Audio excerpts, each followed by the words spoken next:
सहजानंद दयाळु सहजानंद दयाळु बड़वंत बहुनामी चरण सरोज तमारा वंदु कर जोड़ी प्रभु वंदु कर जोड़ी चरणे शीश धरा थी चरणे शीस धरा थी दुख नाख्या तोड़ी नारायण नर भ्राता द्विज कुल तनु धारी प्रभु द्विज कुल तनुधारी पामर पतित उधारा पामर पतित उधारा अगणित नर नारी नित्य नित्य नौतम लीला करताय विनाशी प्रभु करताय विनाशी 68 तीर्थ चरणे 68 तीरथ चरणे कोटि गया काशी पुरुषोत्तम प्रगटनु जे दर्शन करशे प्रभु जय दर्शन करशे काल करम थी छूटी काळ करम थी छूटी कुटुंब सहित दस आय अवसर करुणा निधि करुणा बहु कीधी वाले करुणा बहु कीधी मुक्तानंद कहे मुक्ति मुक्तानंद कहे मुक्ति सुगम करी सीधी प्रभु जय सद्गुरु स्वामी श्री घनश्याम महाराज नी जय।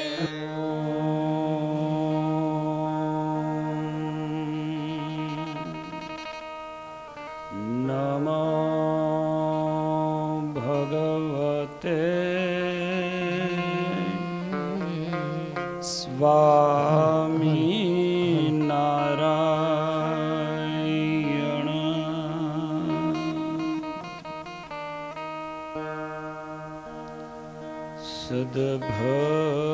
सद्भक्ति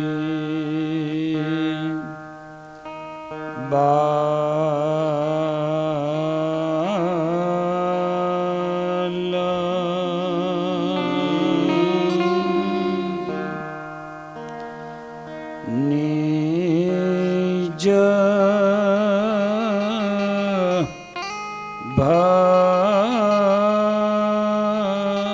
भक्त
रहसाल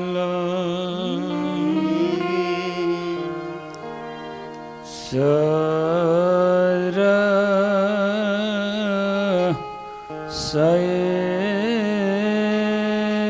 सैक शाल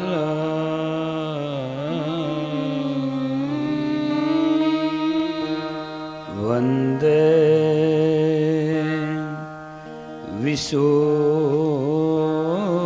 विशुद्धा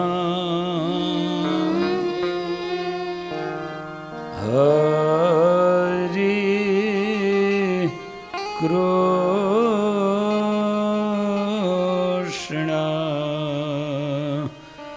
मीश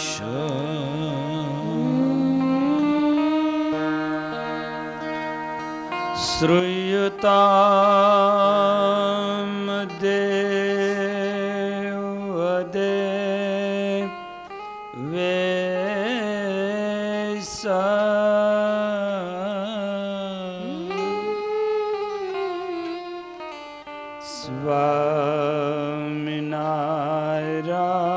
स्वामिनारायण यण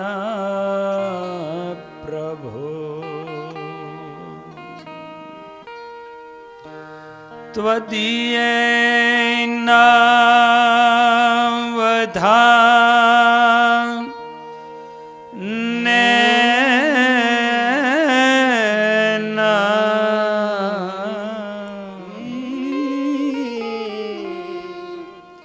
कथ ईश्ये शुभा कथा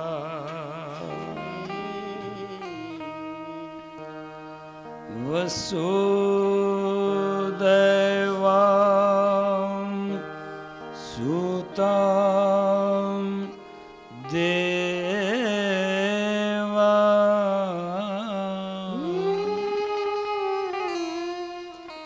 कंस चाणूरा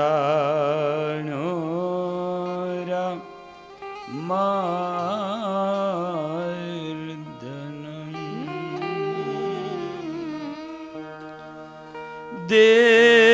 देवकी परमा नंदा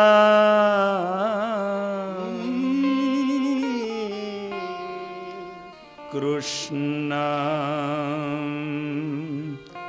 वंदे जगद्गुरु कृष्ण वंदे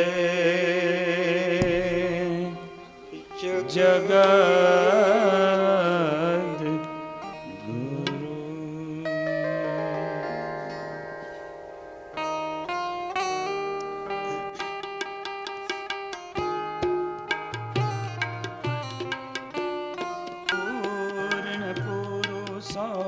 तम प्रभु पर ब्रह्म जय सर्वोपरि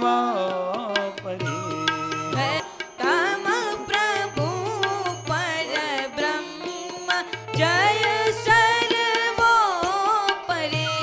सुख कंद सहजानंद जी कमनीय मूर्ति माधुरी सुख कंद सहजानंद जी कमनीय मूर्ति माधुरी सुख कंद सहजानंद जी कमनीय मूर्ति माधुरी सुख कंद सहजानंद जी कमनीय मूर्ति माधुरी विमलयामृत धामवासी साख्य राशि श्री हरि विमलयामृत धामवासी सौख्य राशि श्री हरि भक्त जन प्रति आको शरण माँ करुणा करी है भक्त जन प्रतिपाल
શ્રી પૂર્ણ પુરુષોત્તમાય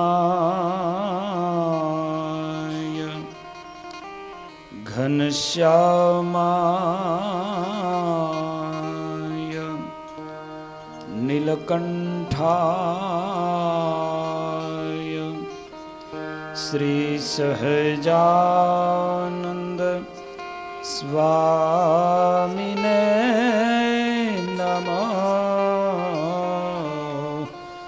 નમઃ.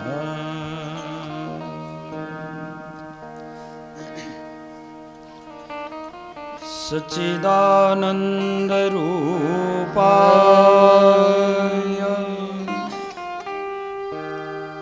વિશ્વોત્પત્યાદિ હેતવે ત્રાપત્ર અવિનાશાય શ્રી કૃષ્ણાય વયં નમઃ. શ્રી કૃષ્ણાય વયં નમઃ. સચ્ચિદાનંદ રૂપાય વિશ્વોત્પત્યાદિ હેતવે સચ્ચિદાનંદ રૂપાય વિશ્વોત્પત્યાદિ હેતવે. સચ્ચિદાનંદ રૂપાય વિશ્વોત્પત્યાદિ હેતવે તાપત્રય વિનાશાય શ્રી કૃષ્ણાય વયં નમઃ. તાપત્રય વિનાશાય શ્રી કૃષ્ણાય વયં નમઃ. શ્રી કૃષ્ણાય વયં નમઃ. શ્રી કૃષ્ણાય વયં નમઃ.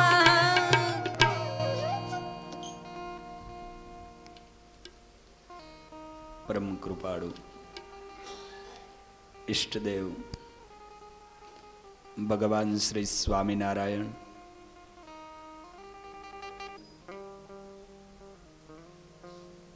તથા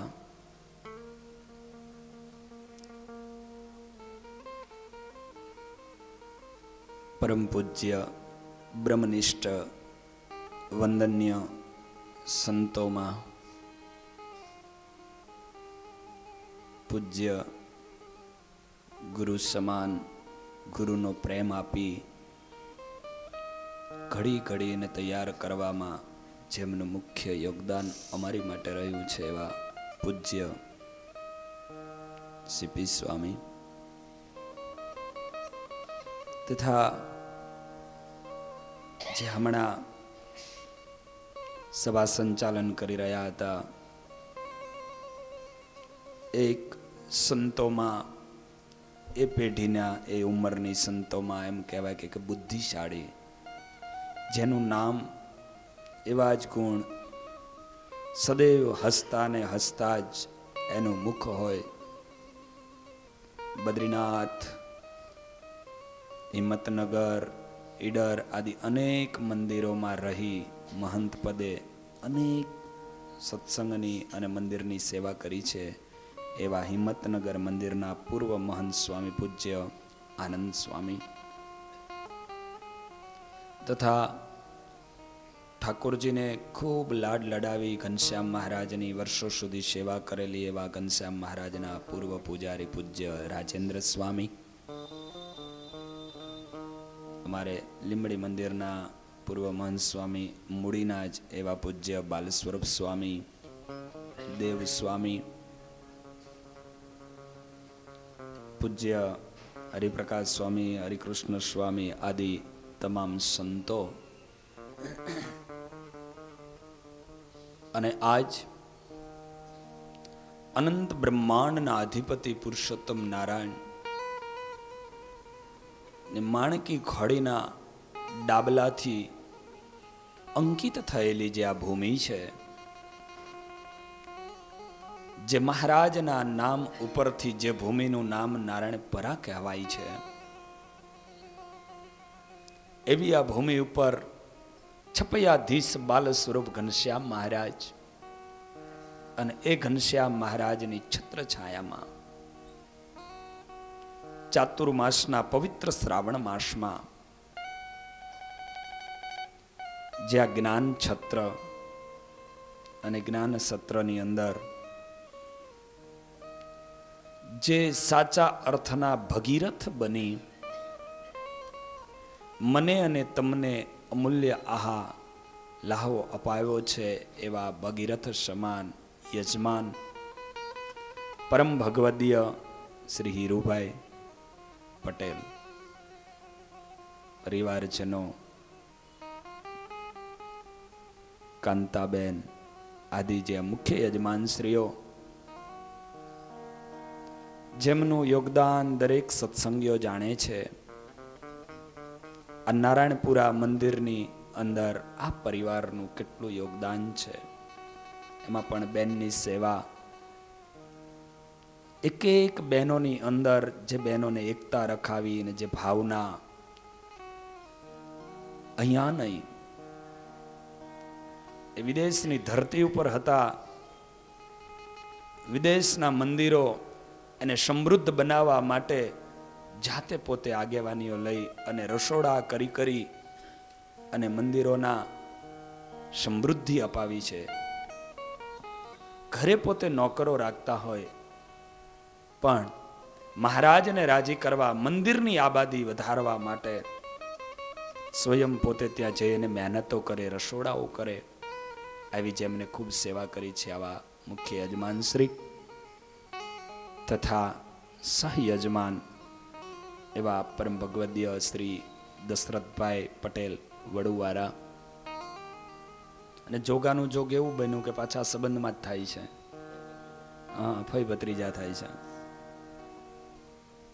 એટલે મહારાજની ઈચ્છા હોય ત્યારે જ આ બધું અનુકૂળ ગોઠવાઈ જાય, ત્યારે જ ગોઠવાતું હોય છે. એટલે એક ને બે માંથી ક્યારેય કઈ ઓલું આઘું પાછું મન દુઃખ ન થાય, નહીતર ઘણી વખત ઘણી તકલીફો પાછી થાય. આવા આ યજમાન સહયજમાન પરિવાર સ્ત્રીઓ તથા 5 દિવસ સુધી જે હરિભક્તોને આમ કહેવામાં આવ્યું અને તરત સેવા માટે હાથ જોડીને એમ કહીએ, આ સ્વામી આપને જે યોગ્ય લાગે આપ ક્યાં આપની માટે કરો છો, મહારાજની માટે છે. અને આવા ભાવથી ક્યારેય પણ મને યાદ છે કે જ્યારથી અમે અહીંયા આવ્યા એના બીજા દિવસથી એ નોટ અને સહી સુકાણી જ નથી, લખવાનું ચાલુ જ રાખ્યું છે. કોઈના કોઈ નિમિત્તે લખવાનું ચાલુ રાખ્યું. શરૂઆત કરી એટલે આવ્યા અને તરત નવું જ હતું. 12 ચાર્જ લીધો. બીજા દિવસથી ધનુર્માસ શરૂ થાય એટલે ધનુર્માસ માટે ચાલુ કર્યું. એક હરિભક્તને પ્રેરણાઓ કરી. હરિભક્તો બધા જ એમાં જોડાઈ ગયા અને એટલો બધો મોટો આંકડો ધનુર્માસની ધૂનોની અંદર આવ્યો કે આશ્ચર્ય થયું. ખુદ મહારાજશ્રીએ એ માટે કહ્યું કે ખૂબ ધૂનો થઈ.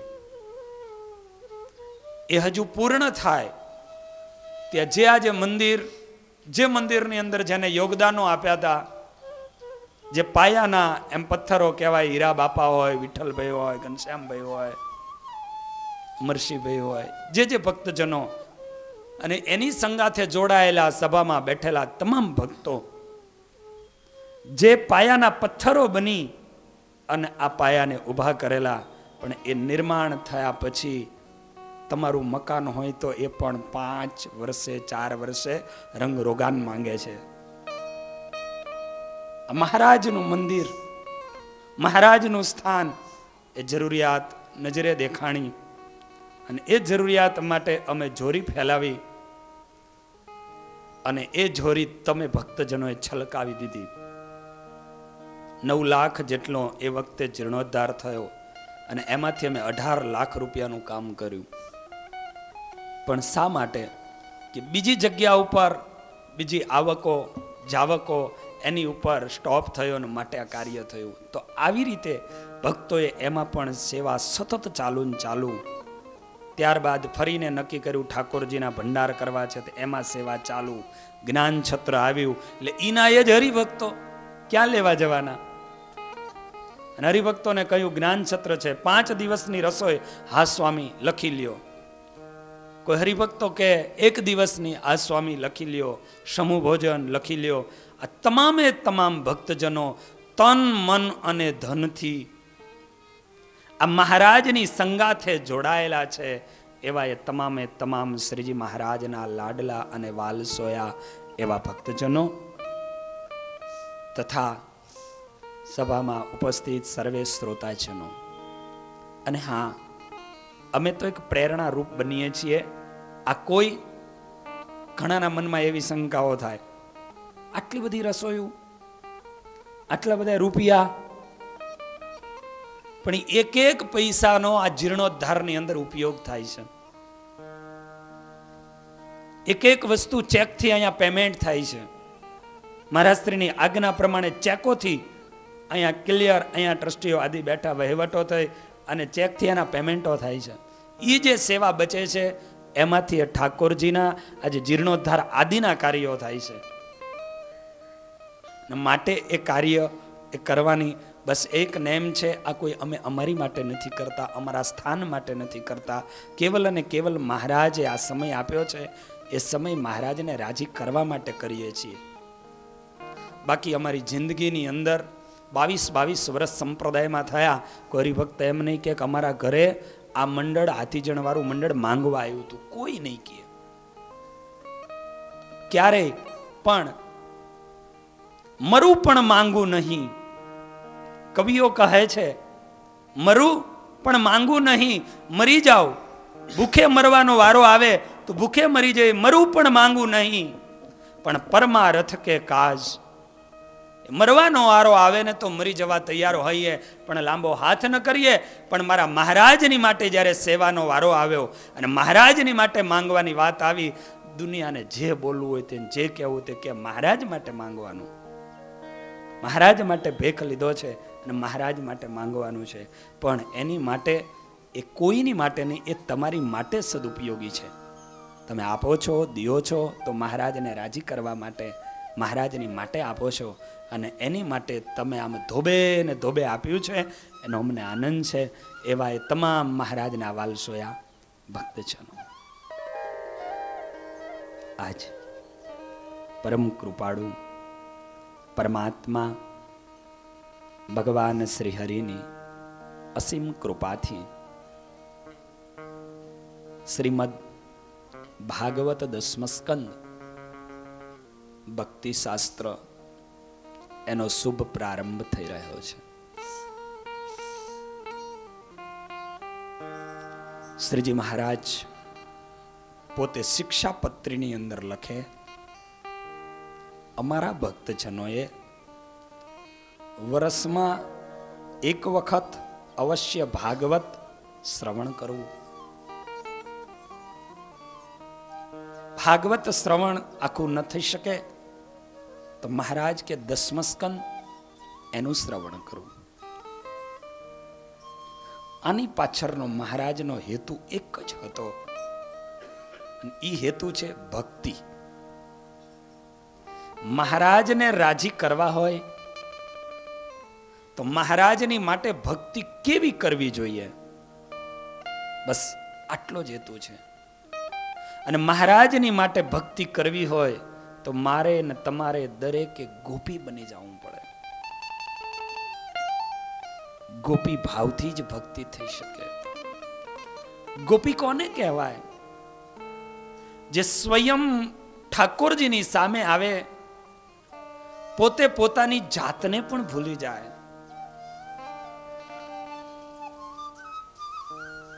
લાલી દેખન મેં ગઈ,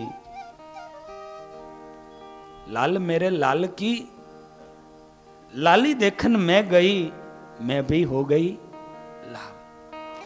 तेरे लाल की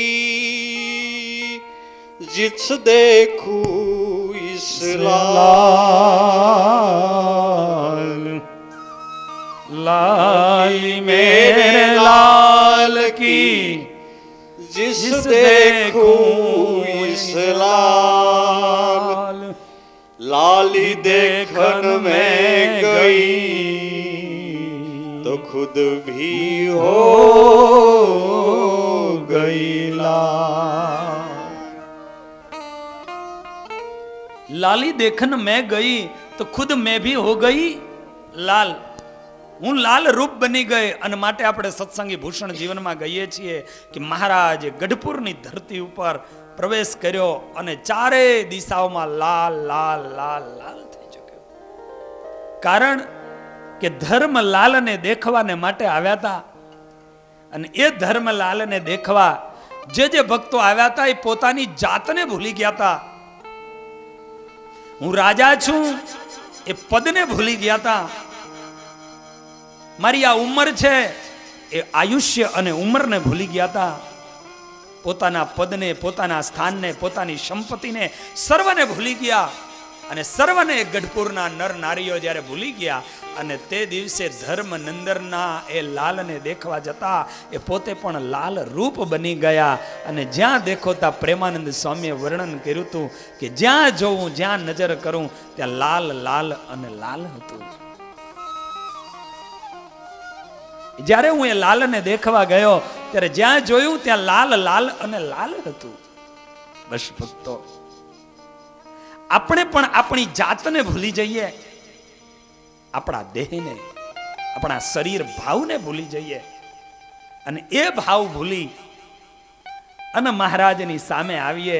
બસ મારા મહારાજ સિવાય કયા નથી, કાંઈ નથી. અને આ ભાવ થાય એને ગોપી ભાવ કહેવાય, ભક્તિ ભાવ. બસ આ ભાવ બની જવો જોઈએ. કઈ આવીએ તો કશું જ ના દેખાવું જોઈએ, કાંઈ જ નહીં, કઈ બીજી વાત નહીં. મને દેખાય તો એક મારો મહારાજ દેખાય છે. અરે એટલું નહીં, એ ગોપીઓ, કોઈ ગોપી હાથમાં વેલણું લઈ અને આમ બજાવવા માંડે. કોઈ કે કેમ, હું કનૈયો છું, હું કનૈયો છું. પોતે કનૈયા રૂપ બની જતી હોય એવું લાગે. મહીને લઈને જતી હોય અને એ મહીને વેચવાને માટે એ જ્યારે જાય, મટુકી પોતાના માથે હોય અને એ પોતે મહિલો મહિલો એની જગ્યાએ કાન લ્યો, કોઈ કાન લ્યો ભોરી રે ભરવારણ. પરમાત્માની કેડનો કંદોરો તો એ ભક્તિ છે, પરમાત્માના હાથના ઘડાઓ તો એ ભક્તિ છે. જ્યાં જ્યાં નજર કરો તમે, બસ અને એમાં ઓતપ્રોત બની જાઓ, ઓતપ્રોત બની જાઓ. મહારાજની મૂર્તિની સામે જોતા હોય તો આંખોમાં આમ આમ આંસુઓ ચાલ્યા દેવા જોઈએ. તમારી જાત ભૂલાઈ જવી જોઈએ.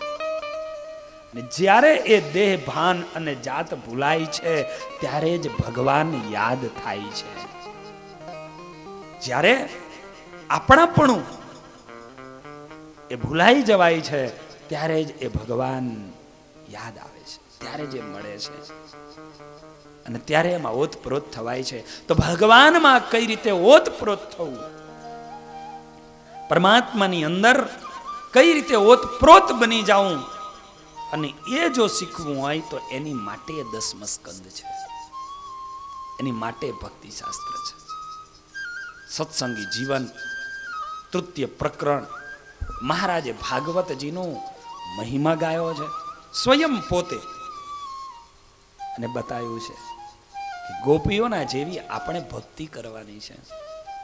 અને એ ભક્તિ કરવી હોય, એવું બનવું હોય તો એની માટે આનું શ્રવણ કરવું છે, તો જ થવાશે. જે પરાકાષ્ઠાએ પહોંચી ગયા છે એની વસ્તુ જુદી છે. પરાકાષ્ઠાએ પહોંચાઈ જવાયું છે ને સમજાઈ ગયું છે એની વાત જુદી છે. પણ હજુ મહારાજ શું છે એ ખ્યાલ નથી, ભક્તિ કેમ કરવી એ ખ્યાલ નથી. એને તો પેલા ગોપી બનવું પડશે ને. અને માટે આ ભાગવત છે. તો જે 10મા સ્કંદને મહારાજે ભક્તિ શાસ્ત્ર કહ્યું છે, એવું એ ભક્તિ શાસ્ત્ર આ ગ્રંથ જેને આપણે 5 દિવસ સુધી શ્રવણ કરવાનું છે. આ કથા એ કોઈ ઉપદેશ નથી. આ 5 દિવસ સુધી જે જ્ઞાન સત્ર ચાલશે અને એની જે આ કથા ચાલશે, એ કથા એ કોઈ ઉપદેશ નથી. આ કથા એ એક ઉપચાર છે. અને ઉપદેશ જો હોય તો કદાચ હું આપને ઉપદેશ કરું તો ઘણાને ગમે પણ ખરો, ઘણાને ન પણ ગમે. પણ આ ઉપદેશ નથી, આ ઉપચાર છે. અને મારે ને તમારે ઉપદેશની જરૂરત કરતા ઉપચારની જરૂરત વધારે છે. ઉપદેશની જરૂરત કરતા ઉપચાર એટલે ખ્યાલ આવે છે ને, ઉપચારની જરૂરત વધારે છે. દવા, ઔષધ. એટલે ભાગવત, ભૂષણ, જીવન, ગીતા, શિક્ષાપત્રી, રામાયણ આ બધી ઔષધિઓ છે. અને એ ઔષધિઓનું પાન કરી અને આપણે આપણા જીવનનો ઉપચાર કરવાનો છે. આપણે, હું ને તમે બધા રોગી છીએ. વાક, પિત્ત અને કફ આ 3 પ્રકારના રોગ આ શરીરની અંદર છે. અને આ 3 માંથી તમામ રોગો થાય, ઉદ્ભવે. અને ઈ રોગ જ્યારે ઉદ્ભવે ત્યારે આપણે વૈદ્યની પાસે જઈએ, ડોક્ટરની પાસે જઈએ. ડોક્ટર દવા આપે અને આપણે દવા કરીએ. એમાં મને અને તમને પણ એક ભયંકર રોગ લાગુ પડ્યો છે. અને ઈ રોગ છે ભવરોગ, જન્મ મરણનો રોગ. અને આ ભવરોગ, એમાંથી મુક્ત થવા માટેની કોઈ ઔષધિ હોય, કોઈ દવા હોય, કોઈ ઉપચાર હોય તો એ આ શાસ્ત્રો છે. શાસ્ત્રોની પાસે જઈને એનું આચમન કરીશું તો જ આપણને ઉપચાર થશે. કેમ જીવવું એ આપણને ખ્યાલ આવશે. એટલે આ ઉપદેશ નથી પણ આ ઉપચાર છે. અને ઉપદેશ ઘણાને ગમે ને ઘણાને ન પણ ગમે, પણ ઉપચાર તો દર્દી માત્રને ગમે, કરવો જ પડે. એટલે આજના સંજોગોમાં, આજના સમયમાં ઉપદેશ દીધા જેવું કંઈ છે નહીં. કરીને જો કરવું પડે ને તો ઉપચાર કરવો. બે ભાઈઓ, એક અંધ હતો સુરદાસ, એની સામે એક દેખતો બેઠો હતો. ચર્ચા જાગી.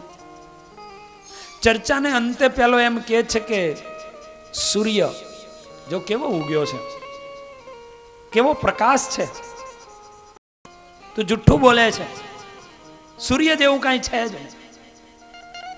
પેલો દેખતો માણસ કહે છે, અરે ભાઈ આટલો બધો ઉજાસ છે અને તું કે સૂર્ય નથી. સૂર્ય, ત્યારે ઓલો અંત ખીજાયો. સુરદાસ માણસ કહે છે, સૂર્ય નામનું આ જગતમાં કોઈ અસ્તિત્વ જ નથી. ઉજાસ અને પ્રકાશ નામનું આ જગતમાં કોઈ અસ્તિત્વ નથી. અને આ પ્રમાણે વાત કરી. 2 જણાને થઈ ગયો ઝઘડો.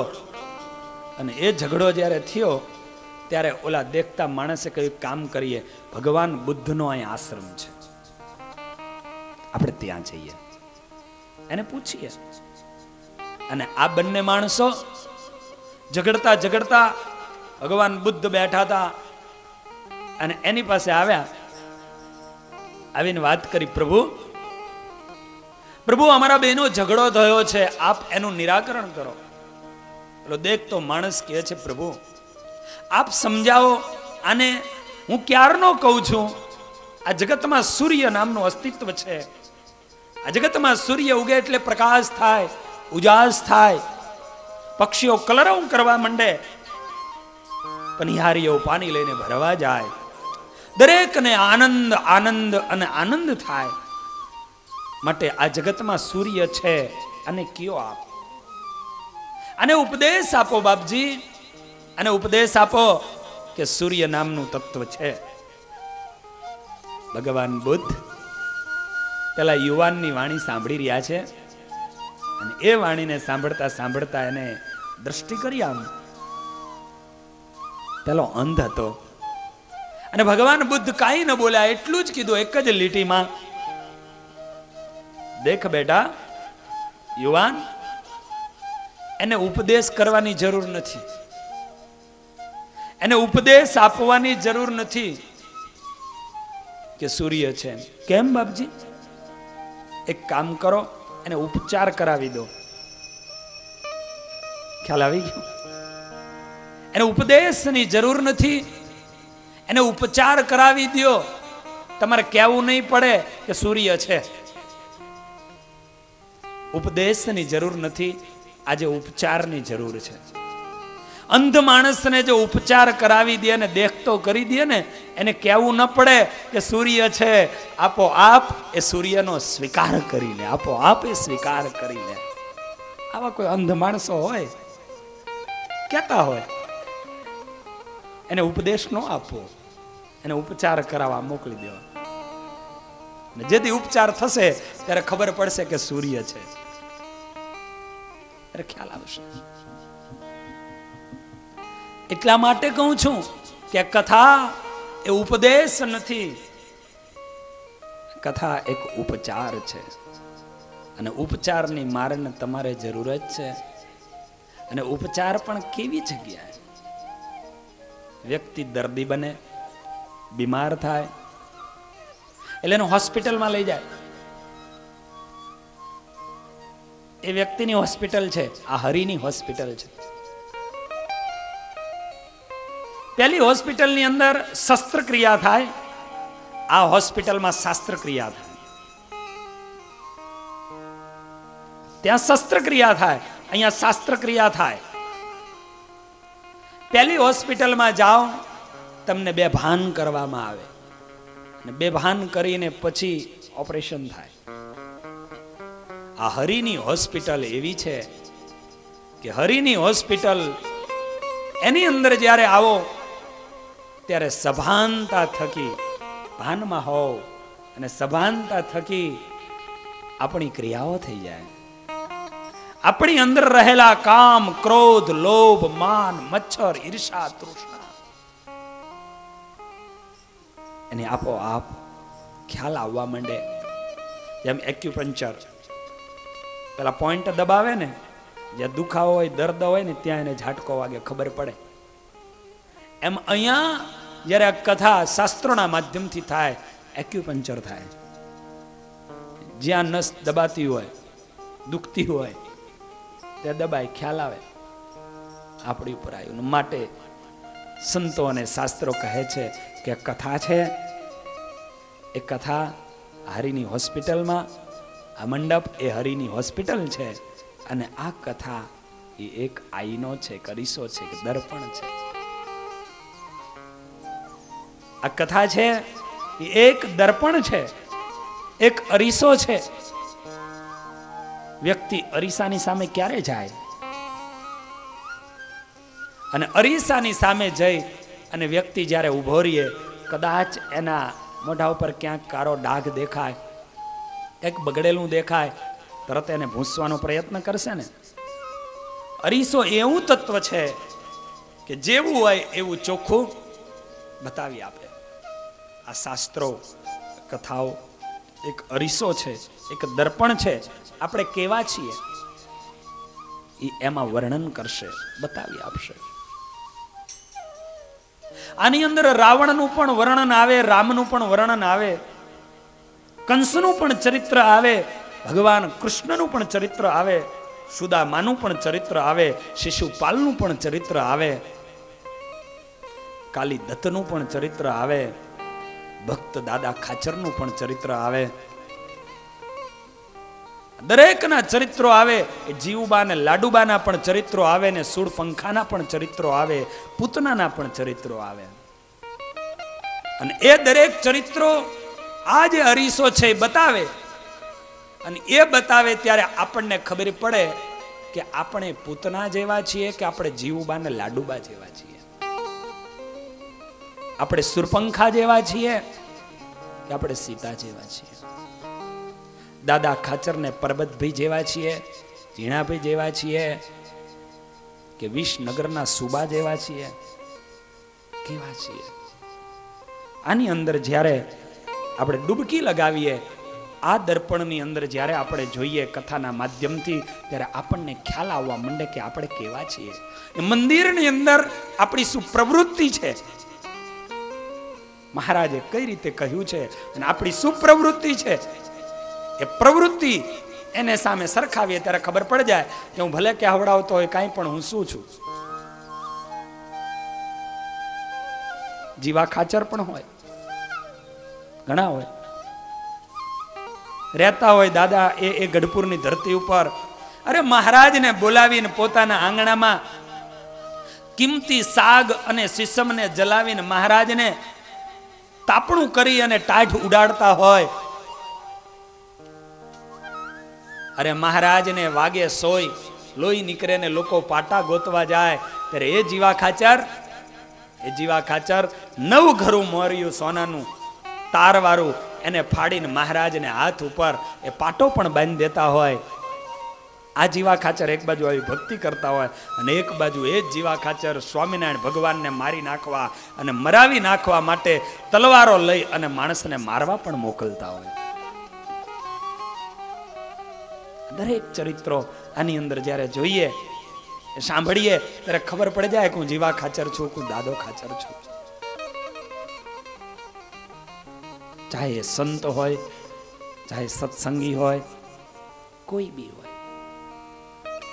માટે આ કથા શાસ્ત્ર એ એક દર્પણ છે, એ એક અરીસો છે, અને એ અરીસાની અંદર જ્યારે આપણે આપણું મોઢું જેવું હોય એવું એની અંદર આપણું મોઢું દેખાય છે. બીજું, આ કથા એ કથા ગંગા છે. બહારની ગંગા એ તમારા તનને શુદ્ધ કરે છે, પણ કથા ગંગા એ તમારા તનને શુદ્ધ કરે છે, તમારા તનને પવિત્ર કરે છે. અને આનાથી જ સાચી વસ્તુ આપણું મન જે પવિત્ર થાય એ જરૂરી છે. આપણું તન કેટલું પવિત્ર છે, આપણું શરીર કેટલું શુદ્ધ છે, એ પરમાત્મા નહીં જુએ,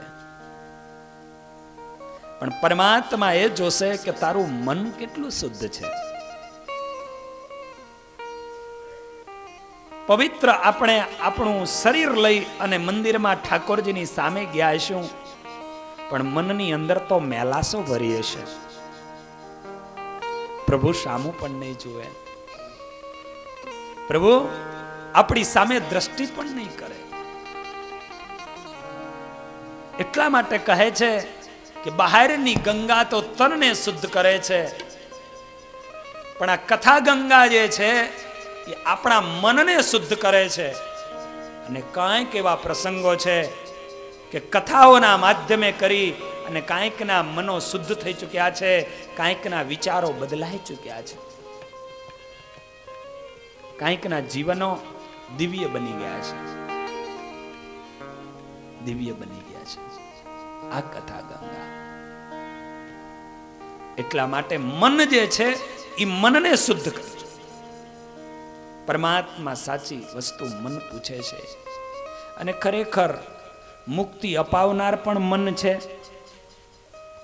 ડુબાડનાર પણ મન છે, ઉર્ધ્વગતિ અપાવનાર પણ મન છે, અધોગતિમાં ધકેલનાર પણ મન છે.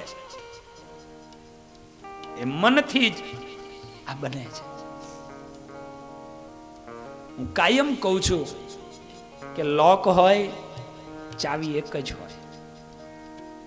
એ જ ચાવીથી લોક બંધ પણ થાય, એ જ ચાવીથી એ તાળું ખુલી પણ જાય. ચાવી અલગ ના હોય, બંધ કરવાની જુદી, ખોલવાની જુદી. જેનાથી બંધ થાય એનાથી જ ખુલે. મુક્તિ મેળવવા માટે આ મન છે એ આપણી ચાવી છે. અક્ષરધામના તાળા ખોલો કે અક્ષરધામમાં જવાના તાળા બંધ કરો, એની માટે મેન ચાવી જો હોય તો એ મન છે. એ આ મન છે. એ મનને જો આપણે શુદ્ધ કરી પરમાત્મામય બનાવીશું, પરમાત્મા તરફ ખેંચીશું, પણ સંધ્યા થાય, સંધ્યાનો ટાઈમ થાય ને એમ તમે આજે કાંઈ નહીં, વરસાદ પડે છે, કઈ નથી જાવ નહીં, સંધ્યા કરવી એટલે કરવી. અરે સારો દિવસ, ખુશનુમા દિવસ છે,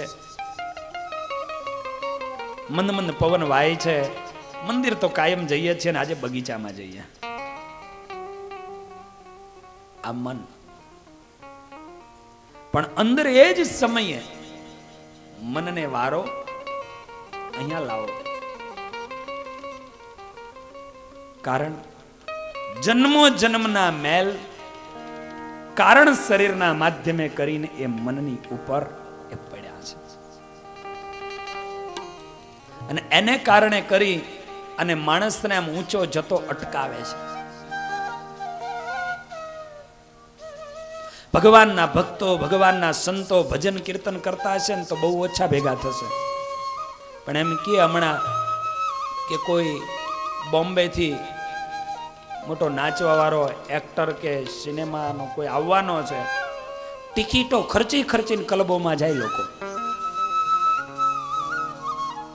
ટિકિટો ખર્ચીને લોકો ક્લબોમાં જાય. પણ ભગવાનની ભક્તિ કરવી છે, ભજન કરવું છે, એ મીરા કે મહેતા બનીને, એ બ્રહ્માનંદ સ્વામી બનીને, મુક્તાનંદ સ્વામી બનીને એ નાચવા વાળા કેટલા છે. અને એ ભગવાનની માટે દેહભાન ને સર્વ આ શોભાયાત્રા, આપણે આ વરઘોડા નીકળે ને, પોથી યાત્રા નીકળે, શોભાયાત્રા કોઈ નીકળે તો એમાં પરાણે ધક્કા મારીને ઊભા કરવા પડે, કહેવું પડે ભાઈ નાચો નાચો નાચો. પણ હમણાં જો લગ્નનો વરઘોડો નીકળ્યો તો બધા મંડે નાચવા, કારણ કે જન્મો જન્મનું રૂઢ થયેલું છે. અને માટે કોઈ કવિ કહે છે, મેલી ચાદર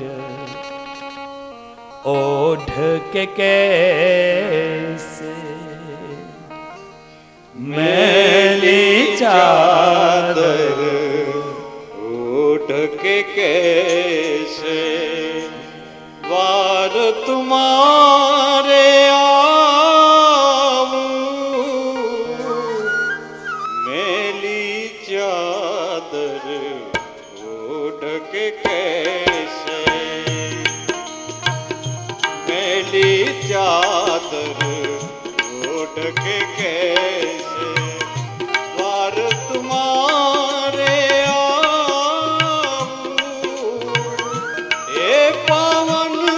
परमेश्वर में तो मन ही मन शर्माऊं, मेली चादर ओढ़ के कैसे द्वार तुम्हारे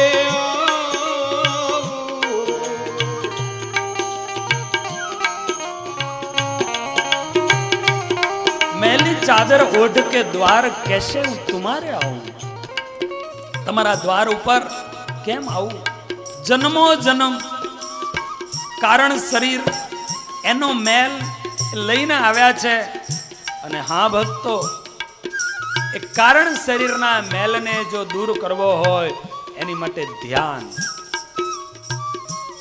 ધ્યાન રૂપી તાપના માધ્યમે કરીને જ કારણ શરીર શુદ્ધ થશે, કારણ શરીર છૂટું થશે. એને બારવા માટે ધ્યાન એક મહત્વની બાબત છે. પરમાત્માની મૂર્તિ નયન મનોહર, અને એ પ્રભુની મૂર્તિને હૃદયમાં ધારણ કરીએ અને એ અંદર હૃદયમાં ધારણ કરીને ઉતારી રાખીએ. બસ એ મૂર્તિ જેટલી હૃદયની અંદર વસશે એટલો પેલો જે મેલ છે એ દૂર જશે. અત્યારે યોગાનો સમય બહુ ચાલ્યો છે. જ્યાં દ્રષ્ટિ કરીએ ને ત્યાં યોગા ચાલતા હોય, આમ નાકમાંથી કાઢે ને આમ, એમાંય ભક્તિ ભેળવી દેવી. યોગા મટીને યોગ ક્યારે થશે? યોગા મટીને યોગ ક્યારે થશે? પણ એમાં ભગવાનને પરમાત્માને ભેળવી દો. જેમ કે તમે પ્રાણાયામ કરો છો અને એ સમય ઉપર જ્યારે શ્વાસ લ્યો, એ શ્વાસ જ્યારે તમે લ્યો, આંખ બંધ હોય, પદ્માસન લગાવ્યું હોય, ધીરે ધીરે ધીરે ધીરે તમે